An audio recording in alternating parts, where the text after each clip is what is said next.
Hello, everybody. My name is Jen, and I am here to tell you how I've transformed my body after 50 years old and the mistakes that I made along the way. And hopefully, that will help you in your own transformation journey. So, back in my early days in the 20s and 30s, I was pretty active. I enjoyed going to the gym. I really loved lifting weights. I never really did anything with a specific program. I just really enjoyed going to the gym itself and just trying out different exercises. I would figure out my workout when I would show up at the gym.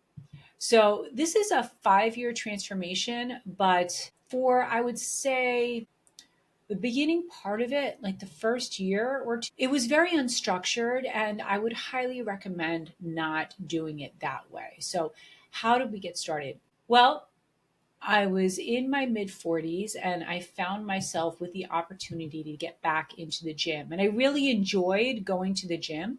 And I would show up at the gym and, like I said, figure out my workout when I was there. And I would do tons of cardio. And my big goal was always my goal was to have shapely legs, 34 pounds. But my body just did not look the way I felt it should look at that weight. So I was doing a lot of cardio. I was on the elliptical a lot. I was on the step mill a lot. I would even do the bike, which is my least favorite exercise to do. And then I would throw in a variety of training. I would have like an upper day, a lower day. And I still do those now, but my workouts are much more structured. Other things that I was doing at the time when I decided that I wanted to get serious and I wanted to transform my body and hit those levels I've never hit before was I was eating very low calories. I was only eating about 1,450 calories. And I remember figuring out my basal metabolic rate. And I was like, you know what? This is how much I should be eating to get the effect that I want. And so, what I did not realize I was doing at that time was I was really under eating for the activity level that I was having at that time. So, you have to think about building muscle as in building a foundation of a house. You need to have a certain amount of brick and mortar to put those things together to build a structure. When I had calories that were just that low, 1,400 calories, and I knew plenty of people at my gym that had calories that were much lower than mine, we're at a rate where that's just enough for your body to continue to function, but it's not going to do anything else because it doesn't have the building blocks to do anything else. So I didn't realize that I was actually stopping myself from developing the muscle I needed to make my legs look the way I wanted them to look. So, the word that we use when we're talking about developing muscle is hypertrophy training. And when you're doing hypertrophy training, you are training specifically to build your muscle. And when you build a sufficient amount of muscle where your skin isn't sagging, that's where a lot of people are referring to as the toned look. You're just building muscle. That's all it is. And so think about an empty balloon and it's saggy. And when you put air into it, there's tension now on the balloon. It becomes a smooth surface. Your skin is the same way. The more muscle you have, the smoother your skin is going to look because there's tension behind the skin. So I did not know this. And I did not know that I was under eating and that there was no building block materials for my body to do the work it needed to do. Also, I would go into the gym, like I already said, and randomly train, but I wasn't training with a serious intensity regarding the weight that I was lifting. I certainly looked very busy, and there was a lot of jumping around and a lot of hopping, and hopping with weights too. But it really wasn't something that was stimulating the muscle enough to say, oh, I need to adapt. I think I need to put more muscle tissue here because we seem to be doing this movement a lot with a lot of resistance. And that's what your body does is it recognizes that it's doing a movement with a lot of resistance. And so your body adapts to be able to do that movement better by putting on muscle tissue. So I couldn't really put on muscle tissue because I didn't have the foundational nutrition, but I also didn't have the foundational tension or the exercises that I needed to do in order for that to happen. The other thing is, too, when you have such a low caloric intake, you're much more susceptible to your impulses regarding food. You might want to have cheat days. If I hear cheat day one more time, and what cheat days become are free for all for people to eat anything. And what many people do not realize is that all you need is a surplus of 3,500 calories to put on 1 pound of body fat. One cheat day where you're having pizza, pasta, tons of cheeses, lots of rich food, probably eating out, will absolutely dismantle an entire week's worth of work with one cheat day if you're trying to cut calories. I didn't really engage in cheat days, but what did happen to me is I would get so hungry that I would grab something to eat out. And that would short circuit any efforts that I was also having trying to develop this physique that I always wanted. So that wasn't going to work. So we have now that I wasn't doing the resistance training I needed, I wasn't feeding my body properly. And then I would engage in things like stopping off and grabbing food on the way home, which would further dismantle my efforts. So, what did I do halfway through this journey that wound up working for me? Well, I had a friend who I started to train with. And one of the things that he said to me, first of all, is, why aren't you following a program? What's a program? I didn't know what a program was. And a program was a long plan of working out over several weeks or sometimes months that had the exact effort I needed to put in each one of those movements. And it was designed around a focus that I had. And let's say my focus for a long time has been my legs. And I would execute that program usually over the course of 2 to 3 months. So that was the first thing I learned from him, is that I needed a program. And I've mentioned this on a previous video, but at the time I didn't realize, up until my friend enlightened me, that if you try to learn 5 languages at once, you're going to fail miserably. But if you try to learn one, so not changing movements that I'm working on, and for my exercises, like I said in the beginning, I would show up at the gym and I would just randomly pick what I was going to do. Now, following a program, I'm doing the same exercise on my same lower one day or my same upper 2 day.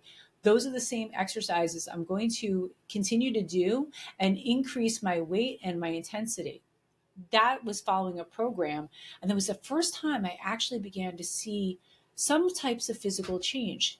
But then my friend had another suggestion, and that was increasing my calories. So my friend had suggested that I increase my calories so that they're at a healthy rate. And if I wanted to really put on muscle, that I go into a calorie surplus. I was offended. I really questioned our friendship because I did not want to be in a calorie surplus because I was sure that I was going to gain too much body fat. And that's not what happened because I was diligent about this calorie surplus. So I did go into a calorie surplus. And once I figured out what my maintenance calories were, which was at about, I would say, 2,100 calories, my calorie surplus was at about 2,500 calories. I also then figured out my macro split. And all macro splits, your macronutrients, can be different depending on the person and how you want them to be.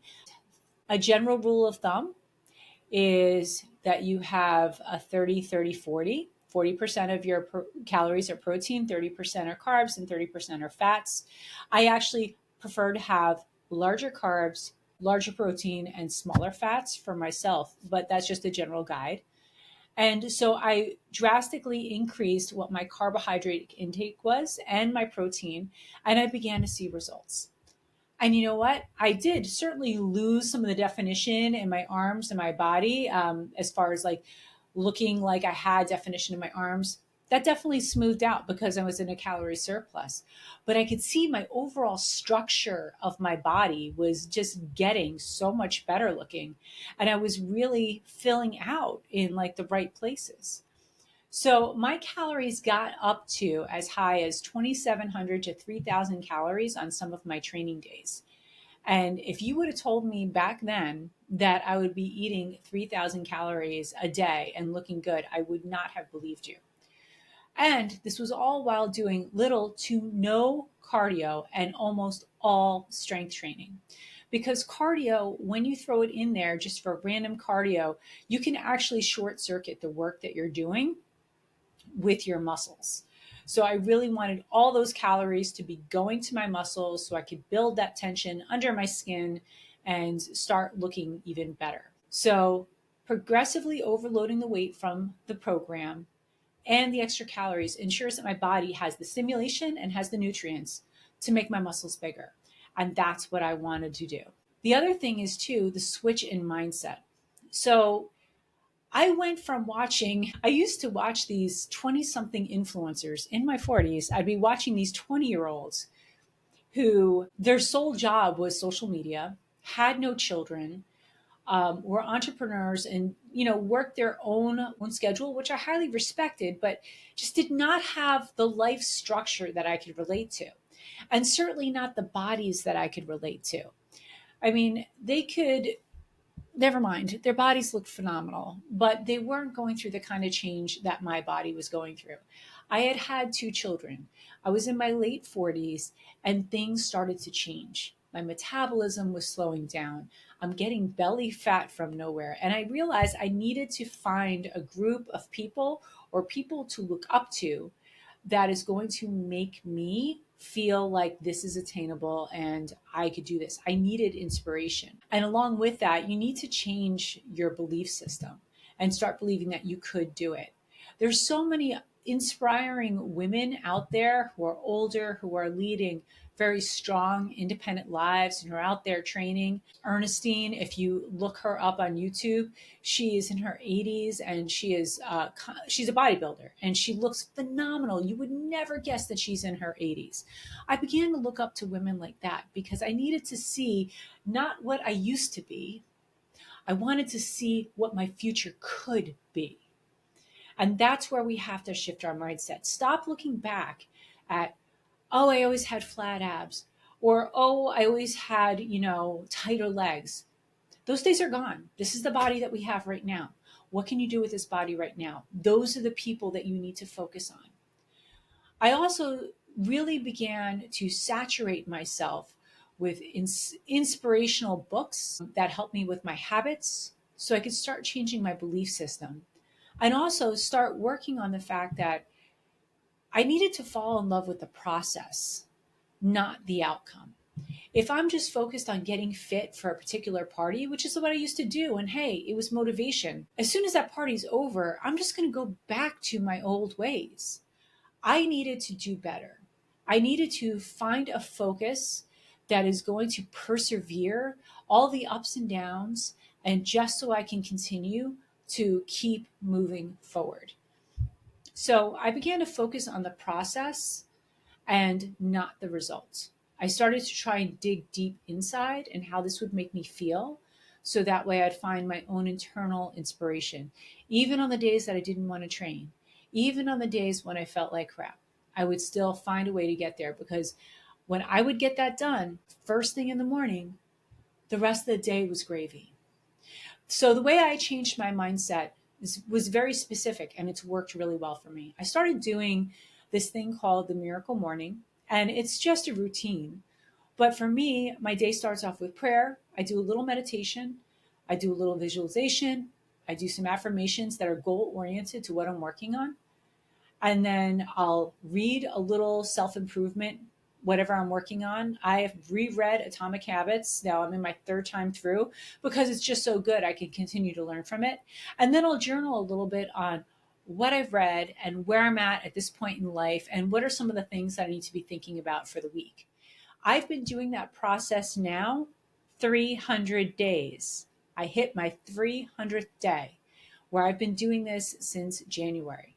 And it's had a profound effect on my mental state and my focus. So I highly recommend finding a routine that works for you.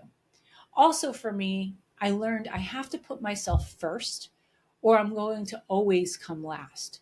And what I mean by that is I will get up at 3:45 in the morning on my training days because at 3:45 the house is quiet. I can be slow.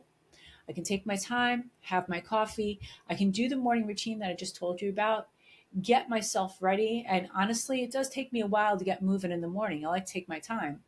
So I'm out the door and I can get to the gym by 5. And gym is actually very close to my house. I just like to move slow in the morning. So I'd rather get up earlier to move slow and be quiet by myself in the morning than wait to the last minute and rush out. So if you're serious about this transformation, you can see what my body used to look like and then what my body looked like at the end of this transformation.